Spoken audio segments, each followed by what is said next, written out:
Quem Fala na TV apresenta agora um resumo das entrevistas mais importantes exibidas nesta semana na TV Assembleia SP. No programa Agora é Lei foram discutidos dois assuntos. O primeiro deles foi a criação do Dia das Tradições das Religiões de Raízes Africanas. O segundo tema foi a nova legislação sobre a cobrança das tarifas de estacionamento. No Em Discussão, foi debatido um projeto de lei que obriga os abatedouros de animais a instalarem câmeras que transmitem em tempo real pela internet toda a linha de produção. Você vai rever também a entrevista com o ex-ministro da Fazenda, o economista Bresser Pereira, realizada pelo presidente da Assembleia Legislativa Paulista, o deputado Fernando Capês. Acompanhem com a gente. Estamos hoje debatendo aqui a lei aprovada de autoria do deputado Afonso Lobato, do PV, que define normas sobre tarifas e também sobre a visibilidade das formas de pagamento nos estacionamentos. Doutora Tatiana, então, nós vimos aí que os consumidores aprovam a novidade, os donos de estacionamentos, obviamente, não, alegam uma suposta inconstitucionalidade, que a medida poderia interferir no direito da atividade econômica. Enfim, qual direito vale? O direito do consumidor ou o direito dos donos de estacionamentos? Para a defesa do consumidor, vale a lei, até mesmo porque é uma competência concorrente de Estado, município e União para legislar sobre o assunto. E essa lei ela é muito pertinente justamente porque em São Paulo há uma abusividade nessa cobrança, né? Havia, então, até essa lei, essa abusividade na cobrança. Realmente, as pessoas usavam um determinado período e pagavam muitas vezes muito mais por isso. Né? Isso está caracterizado como enriquecimento ilícito, você ganha por um serviço que você não prestou, né? Então o consumidor ele deixa o carro dele ali parado por 15, 20 minutos e é obrigado a pagar por 1 hora. É um enriquecimento ilícito, os donos do estacionamento estavam ganhando um dinheiro por um serviço que não era prestado, né? Então realmente a lei é muito pertinente porque agora vai se pagar pelo tempo em que prestou o serviço. É por isso que os consumidores e a Proteste, como entidade de defesa do consumidor, entende a lei como muito benéfica e muito pertinente. Deputado Afonso Lobato, o que o senhor, olhar de legislador, verificou nessa situação para essa medida ser tomada? Na verdade, eu fui ouvindo as pessoas, recebi inúmeros e-mails dizendo é preciso alguém pensar nisso, porque, de fato, a forma com que vem sendo feita a cobrança do estacionamento era abusiva, aquilo que a doutora dizia. E as pessoas se sentiam lesadas. Estou pagando por um serviço do qual eu não utilizei. Foi onde nós fomos até olhar outros estados como é que funcionava e eu percebi que havia alguns estados que já estavam discutindo essa questão da possibilidade de um fracionamento na cobrança do estacionamento.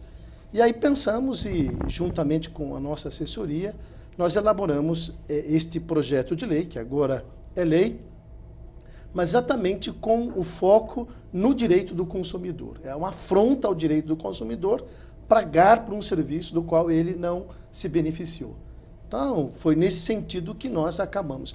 Eu, logo depois que foi votada a lei, foi aprovada a lei aqui na Assembleia, alguns donos de estacionamento me procuraram. Uma vez que o senhor aumentou, então, a possibilidade, fracionou, nós vamos aumentar o preço. Então, quer dizer, aquilo que iria ser, em tese, um benefício para o consumidor, vai ser, de fato, um prejuízo para o consumidor, porque eu tenho aluguel, eu tenho uma série de questões, de despesas, que eu tenho que embutir agora nos 15 minutos fracionados. Eu disse, olha, a coisa não é tão simples assim. A lei está para ser regulamentada e aí nós vamos ter, de fato, como que a lei vai se aplicando a esses casos. Obviamente, está aqui os dois advogados que poderão dizer de que se isso houver, de fato, um abuso nesse sentido na aplicação da lei, tem caminhos para se buscar aí uma solução. Nessa questão da regulamentação, o governo pode definir valores, por exemplo, porque numa hora cheia, vamos pegar um número redondo para ficar mais fácil a conta. R$10 uma hora cheia, R$2,50 a cada 15 minutos. Então, se o proprietário deixa de ganhar 10 para ganhar R$2,50, ele pode querer aumentar de 2,50 para 10. Esse Essa foi a ameaça que foi feita. Mas o governo pode interferir nisso? Pode interferir. Há uma diversidade muito grande, né, doutora Tatiana, de formas de cobrança. Tem estacionamento que cobra hora cheia, tem estacionamento que cobra meia hora, por período. Você vai ao shopping, tem shopping que cobra por 2, por 3 ou até por 4 horas um determinado valor. Seria o caso de padronizar, porque aí fica mais fácil para todo mundo.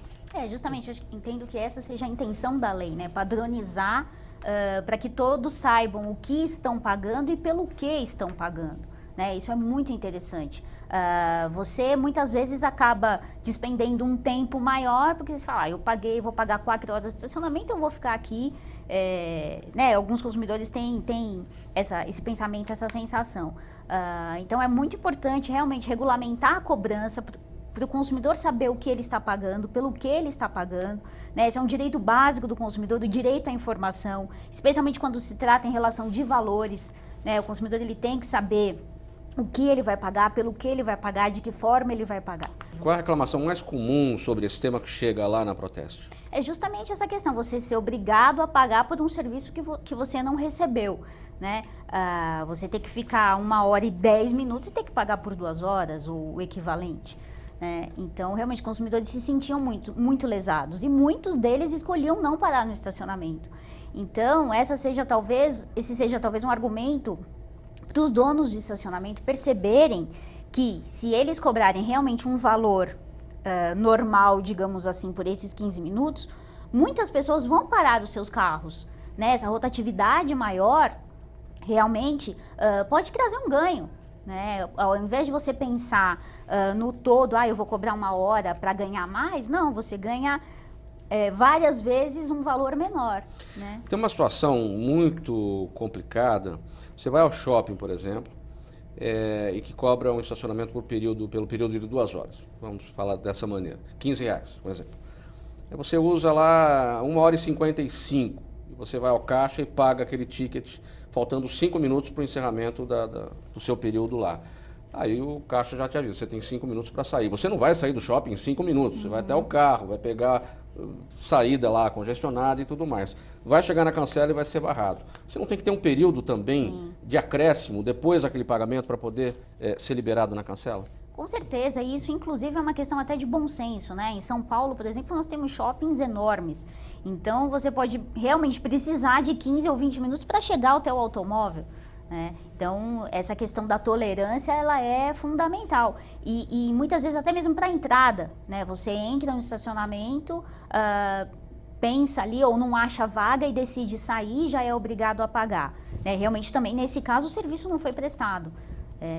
Então, é errado cobrar do consumidor por esse período também. Há necessidade dessa tolerância, sim.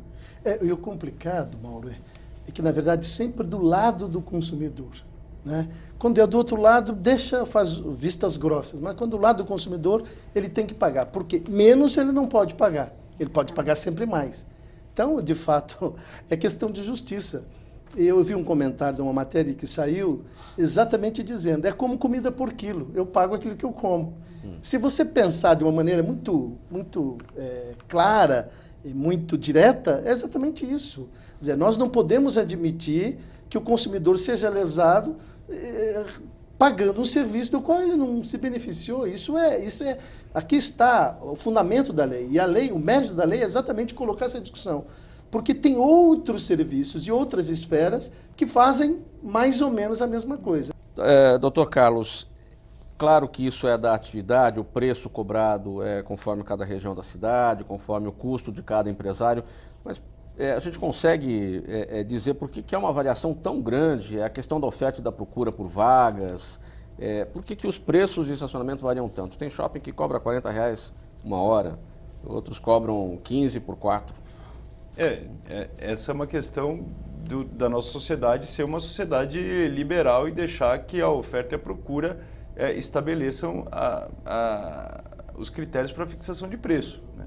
Isso não me parece que o legislador teria condição de interferir na valoração do preço. Ele pode estabelecer critérios para cobrança, como pretendeu fazer a lei, e é louvável que o faça, de estabelecer que esse pagamento seja proporcional. Agora, definir efetivamente o preço do serviço em atividade que não é uma atividade considerada como um serviço público, Isso me parece um tanto quanto invasivo do Estado. O consumidor tem condições de alegar abusividade na cobrança de preço de estacionamento, se considerar que uma hora a R$40 é uma coisa absurda? Tem como fazer isso? Na verdade, justamente por ser um serviço privado, como o doutor disse, não é possível dizer que aquele valor é abusivo, né? Só justamente por esse tempo que ele não prestou, que aí estaria a abusividade, né? Pelo período que ele não ficou e que ele teve que pagar. Mas o preço, aí o dono do estabelecimento pode determinar qual o preço que ele quer cobrar e precisa cobrar por aquele serviço prestado. Sempre é o consumidor que acaba sendo lesado. Portanto, embora o Estado não possa interferir nessa questão do preço da livre iniciativa, a proposta da lei exatamente estabeleceu uma relação mais justa aí entre aquilo que eu recebo e aquilo que efetivamente eu estou pagando. Nesse sentido, a lei foi. Quando o doutor dizia exatamente que a lei ela foi um pouco simplista, e ela de fato é muito simples a lei, olhando deste ponto de vista. Porque faltou, acho que, um debate maior, né, para a gente poder ouvir também o lado interessado, os lados interessados. Na verdade, eu acho que toda essa discussão ela é bastante positiva, e eu digo aqui, eu não tenho receio nenhum amanhã dizer nós podemos revogar pedir para fazer uma outra lei, revogando tal artigo e melhorando, inclusive, a lei, porque a lei é extremamente positiva para o consumidor. Infelizmente, na cidade de São Paulo, nós temos um problema crônico, porque não podemos deixar o carro na rua porque podemos ter o nosso carro furtado, ou porque há um número muito grande de zona azul, e o valor da zona azul também não é barato, né? Ou então simplesmente não podemos estacionar o carro e aí somos obrigados a parar naquele estacionamento, e muitas vezes o consumidor não tem opção, né? Essa é a grande questão. O consumidor ele precisa ter a opção e poder escolher, fazer uma escolha consciente, né? Essa é o grande fundamento quando você fala, eu vou cobrar determinado período, você vai pagar por isso. O consumidor ele tem que escolher de forma consciente. E para fazer essa escolha consciente, ele precisa ter informação. Informação sobre todo o serviço, todos os aspectos daquele serviço. Estamos falando sobre a lei de autoria da deputada Clélia Gomes, do PHS, que institui o Dia das Tradições das Raízes de Matrizes Africanas e Nações de Umbanda e Candomblé. As nossas crianças têm que aprender o que os segmentos, o evangélico, o muçulmano, o judeu, o espírita, o candomblecista, o umbandista. Isso é o nosso país. Se somos laicos, né, somos um país laico, temos que falar de tudo. E tudo isso só acontece, só se aceita quando você é pequeno, quando a professora ensina, quando você mostra para uma sociedade, né, todo esse trabalho que é feito. Agora, se você pega a criança de 6, 7 anos para jogar pedra na frente de uma casa religiosa, só porque não é a religião deles, você já começa com os filhos da intolerância. Professor João Luiz, essa intolerância tem mais, de fato, o viés racial, ou é a desinformação em relação ao que é o candomblé, ao que é a Umbanda? As religiões afro-brasileiras, elas são compostas por uma profunda diversidade entre as tradições africana, ameríndia, cristã, indo-europeia e, de uma maneira geral, ela tem um caráter de diálogo, ela é dialógica, ela vai assimilando, reassimilando seus elementos, e ela não tem essa mesma proposta proselitista de embate, né? Ou seja, a noção de marketing religioso fica muito prejudicada no caso das religiões afro-brasileiras, porque elas não estão disputando os fiéis no mercado. Ela é uma religião predominantemente de aceitação por parte do adepto e não por parte de convencimento. Então, quando a gente vai discutir no espaço público como acontecem essas interações entre as tradições majoritárias e as tradições afro-brasileiras, há uma disputa que ela é injusta. Porque, de um lado, existe uma convicção de que existe um único caminho para a aceitação do que seria o sagrado, o paraíso, ou as melhores benesses que um homem pode realizar em si espiritualmente, confrontado com outra religião que admite vários caminhos. Então, perceba que, já nessa relação social, fica muito difícil uma disputa como alguns segmentos tratam a questão religiosa. E quando nós vamos beber na história do nosso país, nós verificamos que a tradição escrita e a igreja católica, no primeiro momento, e a igreja cristã atualmente, são determinantes naquilo que seria o certo, o correto, o justo, o ético, o moral. E qualquer tradição que não tenha a mesma linguagem, o mesmo formato, por exemplo, no candomblé, na Umbanda, a iniciação ela é basicamente focada na oralidade, na transmissão de pai e mãe para o seu filho e filha de santo. Dentro das tradições cristãs, nós temos a tradição escrita, onde a Bíblia, os judeus e os muçulmanos com o Torá, com o Corão, têm seus livros sagrados que são uma referência norteadora. Só o fato, por exemplo, das religiões afro-brasileiras não possuírem um livro sagrado, já parece que é uma religião marginalizada, uma religião que não tem a mesma força ética e moral que, por exemplo, as tradições cristãs possuem. E, naturalmente, o histórico, que, como bem colocou a deputada, os negros vieram para a África, mas vêm numa condição de escravos. Então, com certeza, o produto simbólico, cultural e religioso deles são escravizados. Ou seja, se por um lado a escravidão ela foi cessada, do ponto de vista formal e criminal, por outro lado, no simbólico, ela permite que permaneça no nosso imaginário popular que o que é do negro, o que é do analfabeto, o que é do pobre, deve ser excluído, deve ser rechaçado, deve ser rejeitado. Mas mesmo os muçulmanos e judeus que não fazem a transmissão das suas religiões pela oralidade, que têm a sua escrita, o Alcorão e a Torá, também sofrem os seus preconceitos. Com certeza sofrem, só que perceba que são, claro, a dor, ela é única. Então, eu não seria capaz de dizer qual é a dor maior de um judeu que sofre um preconceito, um neopentecostal que sofre um preconceito, ou um afro-brasileiro que sofre um preconceito. O que nós podemos afirmar com clareza é que, se nós pegarmos os discos de denúncia contra a intolerância religiosa, os casos que são denunciados junto às delegacias, algumas especializadas, outras de caráter geral, a maioria dos casos são das tradições afro-brasileiras, porque há uma demonização. Ou seja, como ela não segue um caminho de que próximo da tradição cristã de deuses e demônios, tudo aquilo que não é divino, não é concebido na condição de Deus, é automaticamente classificado numa visão maniqueísta como demoníaco, como infernal. E aí entram os orixás, os inquis, os voduns, os encantados e as entidades cultuadas nas regiões afro-brasileiras. Vamos estabelecer as diferenças, então, das religiões entre o candomblé e a Umbanda? Qual é a diferença? O candomblé é uma religião milenar, né, que vem aí, datada de 5.000 anos antes de Cristo. E a Umbanda, na verdade, ela deriva da miscigenação do candomblé com o catolicismo, né, porque o negro africano escravizado não podia cultuar a sua vertente real, onde eles eram queimados, açoitados, então, e os senhores feudais forçavam eles a se catequizarem, né? A aprender a língua, a começar a aprender. E eles tiveram, na verdade, uma grande sacada nesse sentido e fizeram essa coisa do sincretismo, onde São Jorge era Ogum, na Bahia é Oxóssi, Nossa Senhora Aparecida seria Oxum.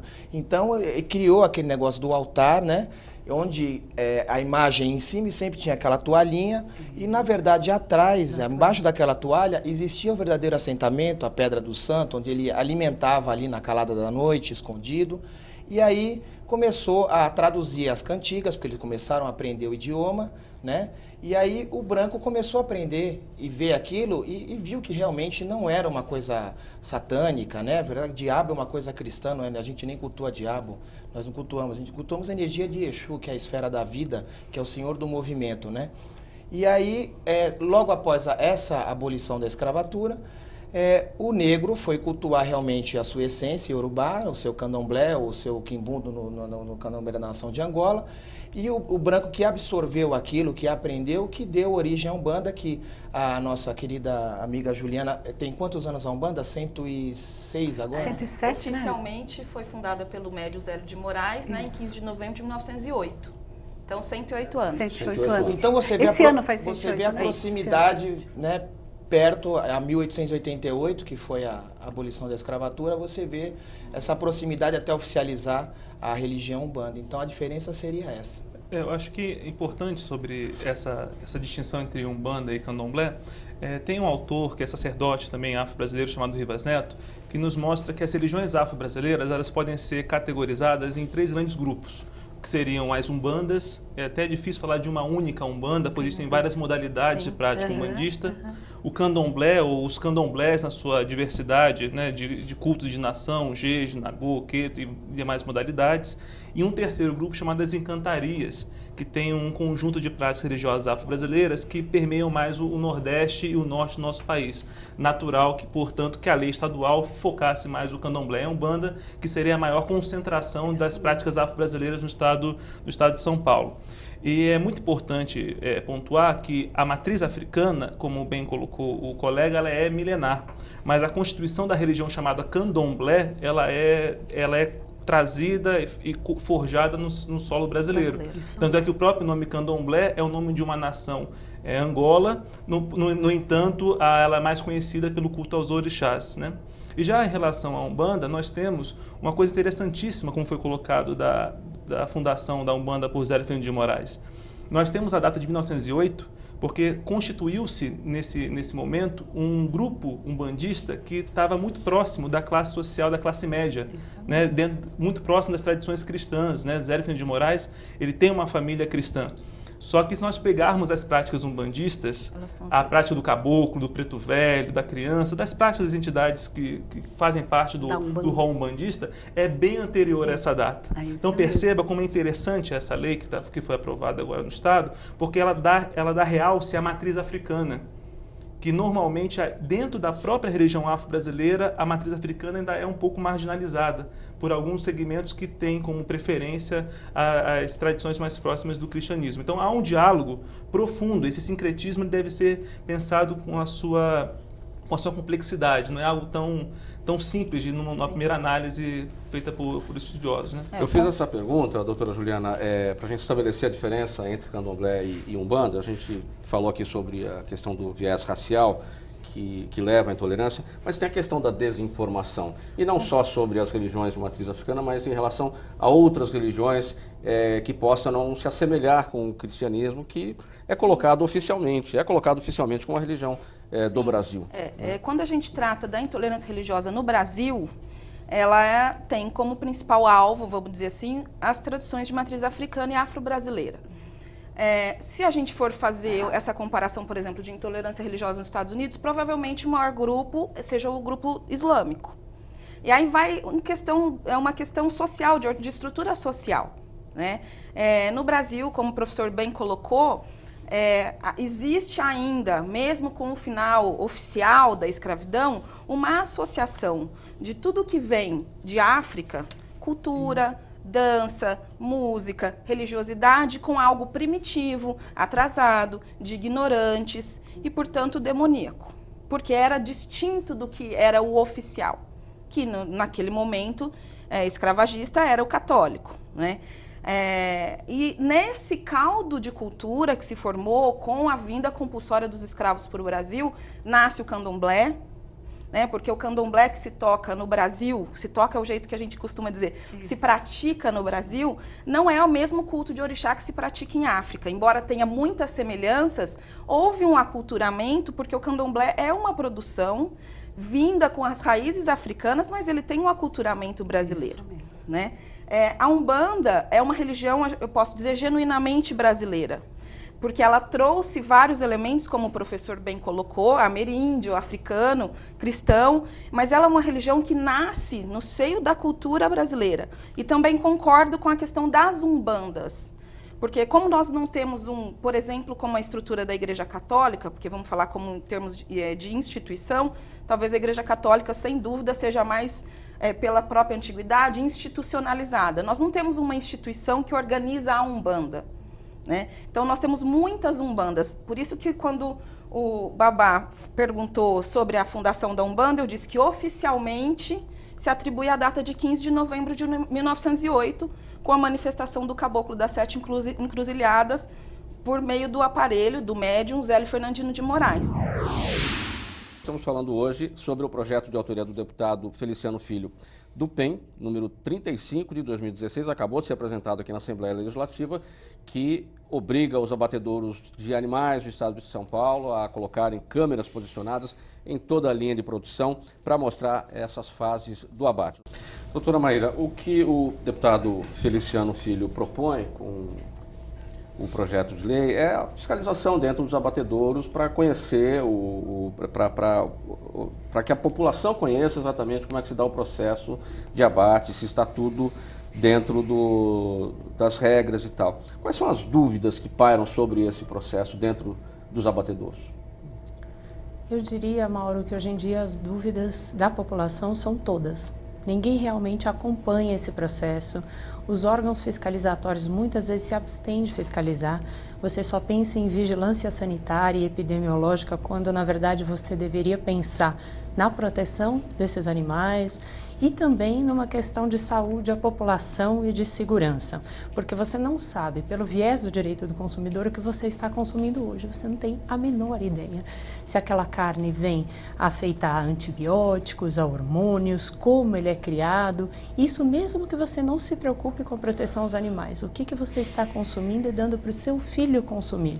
E qual o impacto ambiental que hoje existe através dessa conduta? Então, pelo Código de Defesa do Consumidor, e foi parte da justificativa do projeto do deputado Feliciano, você pode verificar pelo artigo 4º, inciso 4º também, que você tem um interesse real em educar e informar a população sobre os métodos de processamento desses alimentos, sobre a origem e sobre as características do produto.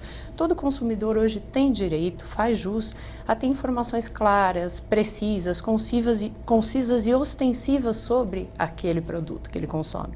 Então, se você trata aquele animal numa atividade legalizada como um mero produto e objeto do seu consumo, ainda que você não tenha a preocupação que nós temos perante a OAB, perante a sociedade, de proteger aquele animal, você fica extremamente preocupado em saber a qualidade do produto que você está consumindo. Só por isso já seria válido o projeto de lei do deputado.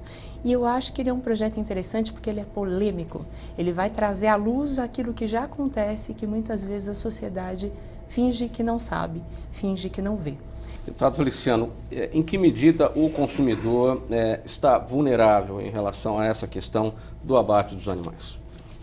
Bom, Jorge, primeiramente eu queria cumprimentar a fala aqui do Jorge. Eu acho que tanto o Jorge quanto a doutora Maíra, eu jamais teria conseguido fazer uma explanação tão lúcida quanto a de vocês. Parabéns, eu fiquei até emocionado de ver a capacidade, né, de treinar em palavras exatamente o objetivo do projeto.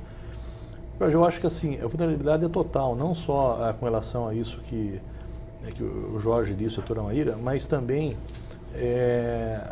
assim, eu fui fazer uma palestra. Bom, primeiro, Israel, o governo de Israel colocou câmera nos abatedouros para que os veterinários do governo possam fiscalizar por conta de várias denúncias, né, para que fecharam vários abatedouros. Você imagine o que deve acontecer. E aqui no Brasil, a gente quer ampliar, o objetivo desse projeto é ampliar muito isso para que não só veterinários do governo, que possa, mas Ministério Público, CRMV, mas que a sociedade possa ter o direito, né, de saber o que está acontecendo lá. Todo dia a gente vê em rede nacional uma empresa, né, com um ator famoso mostrando o processo de produção. Só mostra um pedaço do processo de produção, né? Então eu acho que é o seguinte, é um direito do consumidor, né, que a doutora Maíra disse, é verdade. Eu acho que assim, se não tem nada de errado, por que não mostrar? Não é? Então nós temos esse direito, o direito do consumidor é um direito inalienável, né, nosso, de poder saber o que está acontecendo. Esse é o primeiro ponto. Mas nós sabemos que existem excessos. Eu estava fazendo uma palestra na Câmara Municipal de uma cidade pequena e tinha um cidadão sentado na frente, ele era veterinário, ele, além de pertencer a uma ONG, ele era o RT, o responsável técnico de um abatedouro. E quando eu acabei toda a palestra que eu faço, que o Jorge também faz, geralmente as pessoas acabam se convertendo, pelo menos 2, 3 pessoas, 4 acabam se convertendo ao vegetarianismo ali pela exposição. Mas esse veterinário, ele me disse uma coisa, depois que acabou a palestra, ele veio falar em off. Eu falei assim, eu quero confessar uma coisa para você aqui em off. Ele falou, olha, eu eu sou RT e tem noites que eu preciso tomar remédio para dormir. Porque quando eu vou dormir, eu fico ainda escutando os berros dos bois, fico na minha mente aquilo. Porque ele falou aqui é uma linha de produção. Então, muita gente ganha por produção. Então, o boi, quando ele vem no corredor, um vem com a pistola de sensibilização, o outro já levanta o boi, o outro já vem com a motosserra, abrindo, cortando o boi. Então, ele disse que muitas vezes ele já presenciou que o boi vira a cabeça na hora e a pistola pega no olho. Então, o cidadão nem dá a segunda, às vezes nem dá a segunda, o segundo disparo.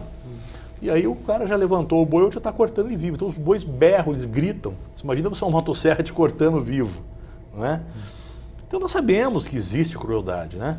Então eu acho que a doutora Baeira disse, é verdade. Se não quiserem mostrar, por que querem esconder? Aí realmente vai levantar uma grande polêmica, né? Por quê? Então, se não tem nada de errado, vamos colocar as câmeras posicionadas do jeito que diz o projeto, de forma que mostre as imagens, né, de forma fidedigna, né? Posicionado com luz, distância, enfim. Então, o objetivo desse projeto é trazer mais clareza, né? E para que, já que a gente não pode proibir, né, a matança, eu também sou vegetariano, Jorge, não sei se a doutora Maíra, então nós todos aqui somos vegetarianos, Jorge é vegano, então nós queremos mostrar, a própria sociedade, hoje nós já somos aí 9 a 10 milhões de vegetarianos, né? Quer dizer, então isso cresceu demais. Então acho que nós queremos só despertar a consciência e firmar o direito do consumidor de saber o que está consumindo. Se não há nada de errado, por que não mostrar? Agora nós temos um número, uma estimativa, 30% da carne produzida no Brasil vem de abatedouros não controlados, não fiscalizados. Clandestinos. Literalmente clandestinos. Como é que a gente pode encarar essa situação? Eu entendo que o projeto de lei aprovado e sancionado, essas câmeras estarem instaladas, obviamente, nos abatedouros legalizados, né? E esses já haveria resistência dos próprios produtores a querer mostrar essas imagens, porque isso vai gerar uma reação do público. Quanto mais os clandestinos, que a gente só pode esperar que a situação seja ainda pior. Porque mesmo nos legalizados, a gente sabe que existem irregularidades na dinâmica, na velocidade desse processo, né? A lei de abate humanitário, não entendo como a palavra abate humanitário possam estar lado a lado, mas ainda, né, que se essa é a lei, sequer isso é seguido, mesmo nos legalizados. Não existe uma fiscalização presente o tempo todo, né? Quanto mais os clandestinos. Agora, ao meu ver, o problema sequer ou em primeiro lugar, o problema não é o processo de produção, né? Se esse animal estava consciente ou não, se o abate foi humanitário ou clandestino, se a imagem está dentro da lei, né? Vai mostrar algo que está dentro da legislação ou não, porque qualquer que seja a forma, ela vai continuar mostrando a morte de um animal, né? Mostrando a morte de um ser senciente. Tanto a experiência do animal, mas mesmo que o público vá ver, seja de maneira mais sangrenta ou menos sangrenta, não deixa de ser um animal que, sensibilizado ou não, está perdendo o bem mais precioso, ou na verdade, para os animais, o único bem que ele tem, né, que é a vida, né, e a sua liberdade, da qual ele é também privado, né, durante toda essa vida para finalmente ter esse destino. Os animais são capazes de sentir dor, medo, frio, prezam, né, pela sua vida e liberdade, cuidam das suas crias ou até dos seus pares, dependendo da espécie, da mesma maneira, numa linguagem diferente, numa dimensão diferente, mas que do ponto de vista dele é tão precioso para ele quanto é para nós a nossa vida, o nosso destino, né? A nossa percepção de continuidade da vida, coisa que os animais também, muitos, são capazes de ter essa projeção no futuro. E o deputado citou aqui os trabalhadores, né? Que são outras vítimas, né, desse processo. As pessoas que trabalham em matadouros são pessoas que ou ficam traumatizadas ou ficam dessensibilizadas. E qualquer um dos dois, enquanto ser humano, é algo péssimo da pessoa experimentar, né? A dessensibilização à dor do outro, ou está sofrendo de um estresse pós-traumático pela repetição, né, cotidiana da exposição. Ninguém se sente bem ao ver um ser que você pode perceber, né, no olho dele a tristeza, o medo, a vontade de fugir e ter que tirar a vida desse animal. Obviamente, essas pessoas que trabalham lá não fazem isso por sadismo, né? Fazem isso porque precisam do ganha-pão delas, é provavelmente o único trabalho ao qual elas têm o acesso, mas se a indústria da pecuária não existisse, a gente teria uma indústria de produtos de origem vegetal maior, já que haveria uma demanda maior por esses produtos, e haveria então outro mercado, né, de trabalho também para essas pessoas. Mauro, com relação a questão dos 30% do abatedouro clandestino, essa conta que geralmente a gente faz, porque não existe uma estatística precisa com relação a isso, existe através de uma observação, talvez no estado de São Paulo chegue, sei lá, 10%, não sabemos aí dos clandestinos. Mas acontece que vai para o Nordeste, 70% é clandestino. Tem uma imagem que eu tenho, que um amigo me trouxe, um colega dele do Nordeste, ele entrou num desses abatedouros e filmou. Quando viram, correram atrás dele, teve que sair correndo com a câmera e não conseguiram pegar. Se eu trouxer aqui e colocar, não tem quem não chore. A pessoa, por mais dura que seja... Crianças trabalhando, né? Crianças com o pé no sangue. Sim, também, mas não é só isso. A forma como fizeram o abate da vaca, né? A violência, né? A gente fica perguntando que crime que ela cometeu, coitadinha, né? Eu convivo, né? Eu tenho muitas vacas que eu salvei daquela vez, quase 30 animais que iam para o abate, eu acabei conseguindo salvá-las. E hoje eu vejo o amor que tem um pelo outro. Não é só de mãe para filho. De mãe para filho é uma coisa impressionante, de emocionar, né? Mas um com o outro, eles ficam ali se protegendo, um lambendo, fazendo carinho no outro. Onde vai um vão todos, eles não se desgrudam de jeito nenhum. E o amor que tem a mãe por um filho é o mesmo amor que uma vaca tem pelo seu bezerrinho. A única diferença é que a vaca não pode se defender. É a única diferença, porque o amor é o mesmo, né? Não sei nem, em alguns casos, acho que até, em alguns casos sabemos que até é maior. Mas é incrível, isso nos emociona muito. E com relação a essa outra questão que o Jorge disse dos funcionários que acabam... Eu lembro que antes da Lei Feliciano, né, que proíbe a matança indiscriminada nos canis municipais, eles matavam os animais em câmara de gás, a paulada, com choque, cada lugar era um jeito. E quando eu visitava esses locais como ativista, nem sonhava em entrar para a política nessa época, um funcionário ficava ali na esquina, quando eu saía, eu sei que você tem uma certa influência, eu fiquei sabendo que você conversou com o prefeito, você não consegue um apoio psicológico para mim? Porque meu irmão já foi para as drogas, não sei quem da minha família bebe. Eu já estou indo para a bebida que eu não aguento mais lidar com morte todos os dias. Porque você é contra a natureza humana, você ficar ali matando o bicho. Nesta oportunidade, poderemos conversar com o professor Luiz Carlos Bresser Pereira, um dos maiores especialistas em economia do país. Vamos analisar todos os fundamentos macroeconômicos que levaram ao sucesso do Plano Real e vamos analisar o atual panorama econômico do nosso país. Professor, uma honra tê-lo aqui na Assembleia Legislativa, no nosso Discussão Nacional. É um grande prazer estar aqui também. Professor, quais os fundamentos que levaram, depois de vários planos, ao Plano Real dar certo? Por que desta vez deu certo? Então, por dois motivos. Um motivo é que os brasileiros estavam realmente profundamente infelizes com a alta inflação. A alta inflação começou no Brasil em 1980, quando ela foi a 100% ao ano e logo depois foi a 200% e de repente a gente parou de falar em inflação ao ano e passou a falar em inflação ao mês, 10%, 11%, 20% ao mês. Era uma inflação imensa. Quer dizer, e aí então houve uma série de planos que tentaram acabar com essa inflação. Inclusive o meu, que ficou com o meu nome, Plano Bresser. O mais importante, dois foram muito importantes, o Plano Cruzado, que durante um ano acabou com a inflação, mas que foi um desastre político, porque, para você ter uma ideia, como a população ficou profundamente ofendida com o fracasso do Plano Cruzado, quer dizer, em 88 houve eleições. E nessas eleições, todos os grandes líderes da transição democrática, para começar o doutor Ulisses Guimarães, o Mário Covas, o Brizola e o Lula, todos foram derrotados por uma pessoa que vinha lá do norte, que ninguém conhecia, jovem. Por quê? Porque estava todo mundo realmente muito aborrecido, muito decepcionado com os políticos que tinham feito a transição democrática. Queria uma solução messiânica, talvez, mágica? Não, não é que queriam, é que eles estavam bravos porque o plano não deu certo. Quer dizer, aí veio o plano Collor, e aí foi um plano muito violento, mas também não deu certo.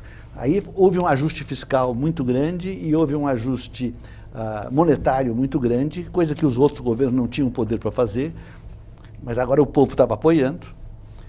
Também não deu certo. Quer dizer, de forma que quando houve a tentativa do Plano Real, quer dizer, a população estava aceitando que fosse o que viesse, não é? Porque alguma coisa tinha que ser feito. Não é? Agora, a segunda coisa foi que o plano tinha uma ideia nova, ou melhor, tinha uma estratégia de neutralizar a inércia inflacionária que havia sido desenvolvida nos anos anteriores, desde o começo, desde 82, quer dizer, que chama-se teoria da inflação inercial. Quer dizer, como é que é essa? A ideia era que a inflação era uma inflação que era indexada informalmente e formalmente, quer dizer, de forma que as pessoas aumentavam seus preços em função do aumento dos outros, de uma maneira defasada, um atrás do outro. Eu me lembro quando eu anunciei o Plano Bresser, para explicar o que era a inflação inercial, naquela época ninguém sabia, eu dizia, vamos supor que tenha 3 pessoas na economia só, o João, a Maria e o Manuel. Então o João aumenta os preços no dia 1º, a Maria no dia 10 e o Manuel no dia 20. E aí, em 10% cada um. Aí quando chega no dia 1º, o João outra vez aumenta em 10%, porque ninguém quer ficar para trás. Já ninguém mais sabe quem começou e a inflação não para. Isso era a inflação inercial. Quer dizer, para acabar com essa inflação, era preciso neutralizar a inércia. Quer dizer, o que se fazia nos planos de congelamento através de uma tablita, como nós chamávamos, que conversia. Quer dizer, só que no plano mais forte, quer dizer, que foi feito um ajuste fiscal muito grande, que foi o plano Collor, eles não fizeram a tablita. E foi isso que levou ao fracasso do plano Collor, senão teria dado certo. Aí, quando veio o Plano Real, em vez de fazer o congelamento, veio a segunda ideia, que saía da própria teoria da inércia inflacionária, que era de fazer a neutralização através de uma moeda índice, o RV, transformada em dólar. Foi isso que deu certo. Então, essas duas coisas, uma boa teoria e a disposição da sociedade a apoiar qualquer coisa que viesse para acabar com a inflação é que nos livrou dessa inflação muito alta. Professor, nós tivemos no século XIX, com a Revolução Industrial, a sua primeira fase, a segunda fase, um grande liberalismo econômico, o Estado mínimo, o laissez-faire, laissez-passer, sem intervenção, o Estado não interventor, não intervenente. Vem o século XX, tivemos os regimes nacionalistas, o regime socialista, e hoje é uma discussão entre socialismo, social-democracia, neoliberalismo. Afinal de contas, nós estamos no século XXI, num século que tende a superar as discussões ideológicas e partir para uma discussão econômica. Não é o Estado social, o Estado provedor, o welfare state, o Estado liberal. É o Estado possível. Como é que o senhor vê isso? Ou seja, é o Estado que consegue pagar suas contas. Bom, em primeiro lugar, deve ser um Estado que paga suas contas. Né? É preciso que o Estado tenha contas equilibradas no médio prazo. Só nos momentos de crise é que ele deve expandir a sua despesa. Agora, veja, eu sou um desenvolvimentista. Eu sou um desenvolvimentista social. Por quê? Porque eu sou também um defensor forte da social-democracia. Quer dizer, ou seja, eu sou a favor de uma intervenção moderada do Estado na economia, quer dizer, e essa intervenção é não só para garantir pleno emprego e crescimento, mas também para promover uma diminuição das desigualdades, gradual. E esse sistema, quer dizer, o desenvolvimentismo, foi isso que deu início ao capitalismo. As pessoas pensam que o capitalismo nasceu liberal, mentira. O capitalismo nasceu na Inglaterra, na França, na Bélgica, no quadro do mercantilismo. E o mercantilismo foi um primeiro desenvolvimentismo, que aliás foi muito bem sucedido, porque fazer a Revolução Industrial mudou a história do mundo. Você vai ver depois a Revolução Industrial na Alemanha, nos Estados Unidos, e depois ainda no Japão, e depois no Brasil, no México, todas elas foram feitas no quadro de um desenvolvimentismo, de uma intervenção moderada, mas efetiva do Estado na economia. Né? Uma coisa que hoje está mais clara do que nunca é que numa economia capitalista você tem 2 grandes setores. Tem o setor competitivo, que é a maioria, uma quantidade imensa de empresas médias e grandes, pequenas, médias e grandes. E depois você tem um setor pequeno, mas importante, da infraestrutura e de algumas indústrias básicas, que é não competitivo, que o mercado não funciona nelas. Quer dizer, o que o Estado tem que fazer? O Estado não tem nada que mexer nesse setor aqui competitivo. O mercado é ótimo para coordenar. Mas no setor não competitivo, no setor de infraestrutura, ele tem que não só fazer ele próprio investimentos, mas coordenar os investimentos do setor privado, né? Planejar. Então isso é uma coisa. E a segunda coisa é que nessa macroeconomia desenvolvimentista, desse novo desenvolvimentismo que eu tenho desenvolvido, eu insisto muito no seguinte, que a macroeconomia, você tem 5 preços fundamentais, 5 preços macroeconômicos. O que é?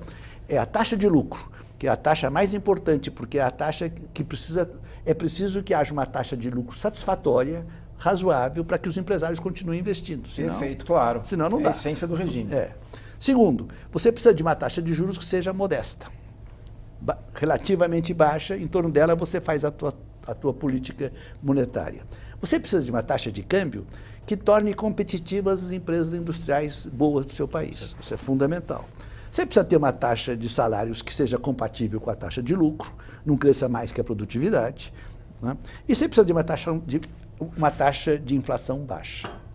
Aí eu digo, então são esses 5 preços macroeconômicos que eu preciso. E eu digo, o mercado não as garante. Perfeito. Você precisa ter uma política macroeconômica muito ativa. Se nós olharmos o século XX e perguntarmos quais foram os países da periferia do capitalismo que no século XX fizeram o catching up e se tornaram países ricos. São 3. É a Coreia do Sul, perfeito, Taiwan e Singapura. E tem um que está caminhando nessa direção. Vamos ver, que é a China. Esses 4 países, se você for olhar a macroeconomia deles, a inflação é sempre muito baixa, os juros é sempre muito baixo, a taxa de câmbio é sempre competitiva e eles tomam uma atenção muito grande para essa taxa de câmbio, né? A taxa de salários cresce sempre com a produtividade, nunca mais que a produtividade. Quer dizer, então, a coisa funciona, né? Nós temos que fazer isso também. Então, ou seja, o Estado é desenvolvimentista porque ele age para manter o equilíbrio dos 5 preços macroeconômicos e porque ele age mexendo no investimento da infraestrutura. E ele tem que se preocupar com a desigualdade, não é? Porque há uma desigualdade muito grande. Quer dizer, e aí, não é? Aí há uma discussão, eu faço uma discussão muito grande com os meus amigos mais à esquerda, também desenvolvimentistas, porque eu digo a eles, olha, vocês querem diminuir a desigualdade fazendo despesa pública, não é assim. Perfeito. Quer dizer, fazendo déficit público não é assim. O Keynes inventou a política macroeconômica para garantir pleno emprego, não para garantir distribuição. Distribuição é outro negócio. Então, como é que você tem distribuição? Você tem distribuição de 3 jeitos, desculpe. Primeiro, você tem distribuição aumentando o salário mínimo quando há espaço para isso. O Lula aproveitou isso. Agora não tem mais espaço para aumentar o salário mínimo, mas havia naquela época. A segunda e a terceira são juntas. Você aumentando a despesa do Estado social, em educação, saúde, previdência, assistência, quer dizer, e em fazendo impostos progressivos. Isso é muito importante. Eu fiquei extremamente impressionado, né, quando eu vi uma estatística sobre a Suécia e os Estados Unidos. Os Estados Unidos, todo mundo sabe, todas as pesquisas mostram que entre os países ricos é o país mais desigual. As desigualdades são muito grandes lá. E a Suécia e mais outros países escandinavos são os países que têm mais iguais. Aí eu vi uma estatística, estava a taxa Gini, o Gini é um índice de desigualdade. O Gini dos Estados Unidos e o Gini da Suécia, antes de pagar o imposto, era quase igual. A diferença, a Suécia era um pouco melhor que os Estados Unidos, mas pouca diferença. Aí, quando você ia depois do imposto, aí a diferença fazia assim. Aí aparecia a verdadeira diferença. Por quê? Porque os impostos na Suécia são fortemente progressivos. É imposto de renda, fundamentalmente, e aumenta o imposto de renda com a renda das pessoas, progressivamente. Além disso, também há impostos, não são violentos, mas há impostos sobre patrimônio, sobre herança, essas coisas. Quer dizer, então, qualquer país civilizado precisa ter uma coisa dessa. Quer dizer, os Estados Unidos é um país que Quem inventou o imposto progressivo foram os Estados Unidos, foi Franklin Delano Roosevelt, que, a meu ver, foi o maior estadista que houve no século XX, né? Com o New Deal. Né? New Deal. Só que os americanos destruíram tudo isso nos anos seguintes, com Reagan, com Nixon, com Bush, acabaram com esse sistema progressivo. Resultado, você vê hoje a sociedade americana é toda dividida. Quando eu fui aos Estados Unidos, eu estudei nos Estados Unidos em 1960, 61.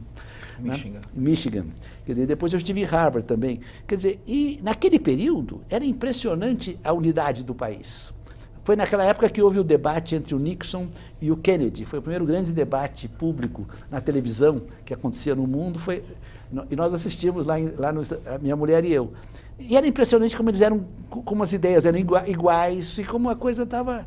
Porque havia um grande consenso vitorioso da América naquele momento. Hoje não há mais isso. Quer dizer, você vê os republicanos e os democratas radicalizando e uma coisa...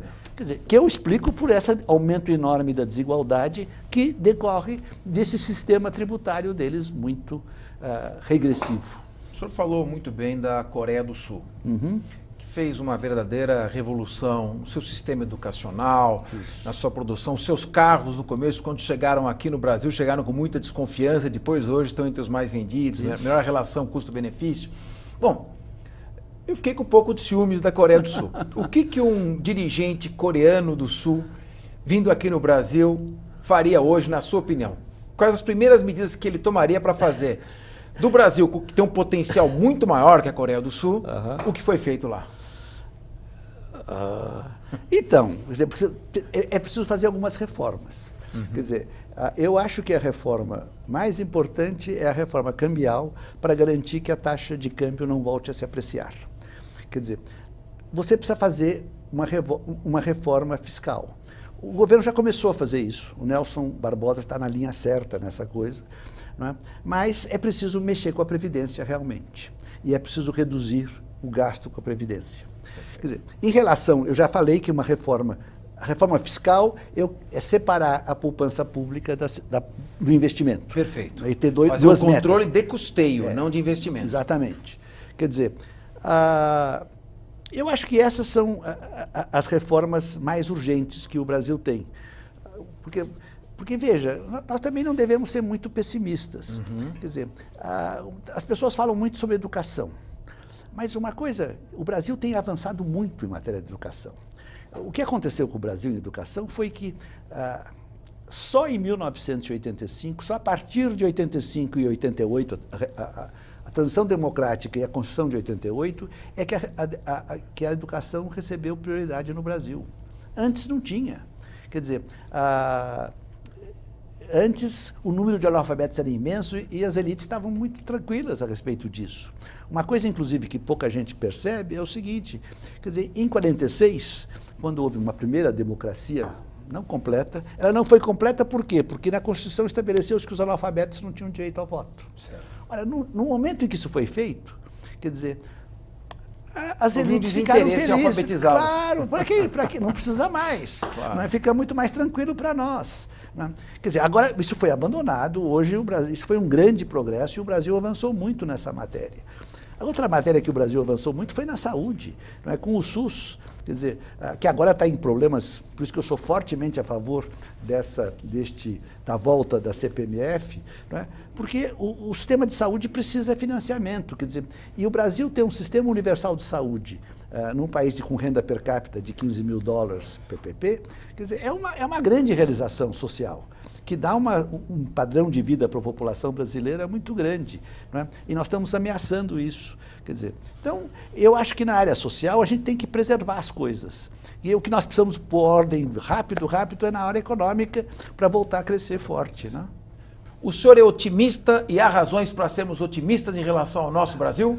Eu sou razoavelmente otimista, porque acho que a gente tem projetos, e projetos, afinal, um país sem projetos morreu, mas o Brasil tem projetos. Um grande potencial. O programa Quem Fala na TV termina aqui. Esperamos você na semana que vem. Até lá.